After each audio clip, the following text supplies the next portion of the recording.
अस्सलाम वालेकुम व्यूअर्स, क्या हाल चाल है। उम्मीद करती हूँ ठीक होंगे। हलवे तो आपने कई तरह के खाए होंगे, सूजी का हलवा, बेसन का हलवा और भी बहुत सारे हलवे खाए होंगे, लेकिन आज मैं आपके लिए पेठे या हलवा कद्दू का हलवा बना रही हूँ। ये देखिए मेरे पास हलवा कद्दू है, यह पेठा है। इसको दो हिस्सों में काटने, ज़रा इसको बनाना मुश्किल है, काटना भी, क्योंकि इसकी स्किन को काफ़ी हार्ड होती है। इसकी स्किन को अच्छी तरह से रिमूव करके इसको देखें, इसके अंदर से ये सीड्स भी निकाल दें, आप बीज निकाल दें और इसको अच्छी तरह से सारा पील ऑफ कर लें, सारे छिलके उतार के इसको हम काट लेते हैं।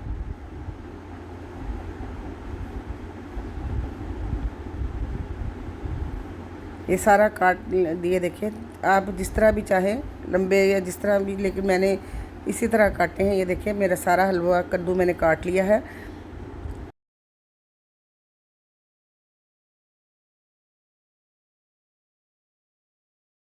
हाँ जी, ये देखिए जी, अब हलवा कद्दू को काट लिया है छोटे छोटे पीसीस में, इनको काट के रख लिया है। साथ मैंने ये 2 से 3 चम्मच मेरे पास सूजी का, इसको छान के मैंने पास रख लिया है। और साथ ये चीनी है 4 चम्मच, 4 बड़े चम्मच है। साथ इलायचियाँ हैं जो मैंने खोल के रख ली हैं। पैन में ऑयल डालेंगे। सबसे पहले हम सूजी को हल्का सा ब्राउन करेंगे। सूजी को मतलब पकने तक इसको ब्राउन करें। जब सूजी की खुशबू आ जाए, पक जाए और इस तरह ये जाली बन जाए, तो अब सूजी को 3 से 4 मिनट हम भूनते रहेंगे। ये देखें ज़रा इसका हल्का सा कलर थोड़ा सा चेंज हो जाए, साथ ही हम सूजी को एक अलग बर्तन में निकाल लेंगे।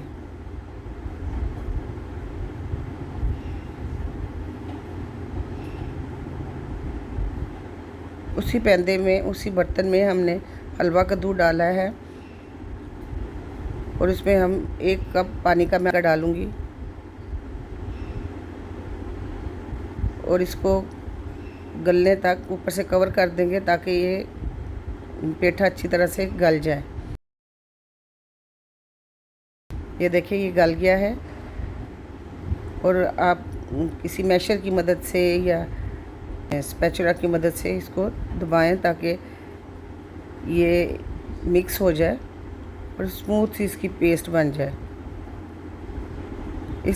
इसको ज़्यादा नहीं मैश करना, क्योंकि हल्के हल्के से चंक्स इसके मुंह में आते हैं तो अच्छे लगते हैं।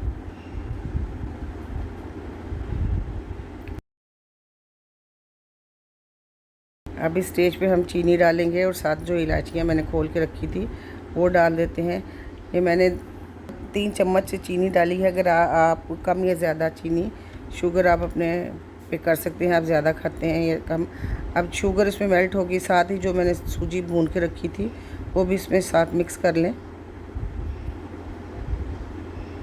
चीनी और सूजी और कद्दू ये अच्छी तरह से भून लें। और इसमें आपको अगर घी कम, मुझे तो घी कम लगा तो मैंने थोड़ा सा और डाल दिया, ऑयल या घी जो भी आप खाते हैं। हलवे मोस्टली बनते ही देसी घी में हैं या दूसरे घी में बना लें। अब उस वक्त तक इसको पकाएं जब तक ये भून ना जाए। 5 से 7 मिनट लगेंगे पकने में।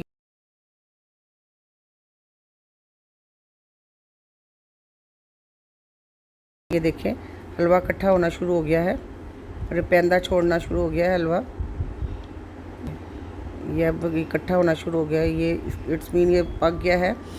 अब इसको किसी बर्तन में लगा दें और मेरे पास एक चांदी का वर्क था, मैंने ऊपर से लगा दिया है। अगर आपको मेरी वीडियो अच्छी लगी हो, लाइक करें, सब्सक्राइब करें और फ्रेंड सर्कल में शेयर करें। ओके, टेक केयर, अल्लाह हाफिज़।